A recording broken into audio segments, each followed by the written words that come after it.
வியாபாரம் அல்லது வர்த்தகம் செய்து வரும் சகோதரர்களே, உங்கள் தொழிலில் தொடர்ச்சியான நஷ்டங்கள், சோதனைகள் அல்லது பின்னடைவு ஏற்பட்டு மனச்சோர்வில் உள்ளீர்களானால், முதலில் செய்ய வேண்டியது அல்லாஹ்வின் கட்டளைகளை முழுமையாக கடைபிடிப்பதாகும்.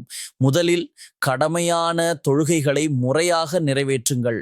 அல்லாஹ்வின் முன்னிலையில் மனமுருகி துஆ செய்யுங்கள். உங்களுக்கு ஜகாத் கடமையாக இருந்தால் அதை முறையாகச் செலுத்துங்கள். மேலும் தர்மம் செய்யுங்கள். ஏனெனில் அது செல்வத்தை அதிகரிக்கவும் அதில் பரக்கத் ஏற்படவும் காரணமாகும். தொழில் முன்னேற்றத்திற்கான சிறப்பு துஆ. தொழில் ரீதியான சிக்கல்கள், நஷ்டங்கள் அல்லது தடைகளை சந்திப்பவர்களுக்கு இந்த ஆன்மீக வழிமுறை உதவியாக இருக்கும். ஒரு சுத்தமான காகிதத்தில் பிஸ்மில்லாஹிர் ரஹ்மானிர் ரஹீம் என்ற வசனத்தை 35 முறை எழுதுங்கள். அதை உங்கள் வியாபாரம் நடைபெறும் இடத்தில், கடை, அலுவலகம், நிறுவன அறை போன்ற இடங்களில் தொங்கவிடுங்கள்.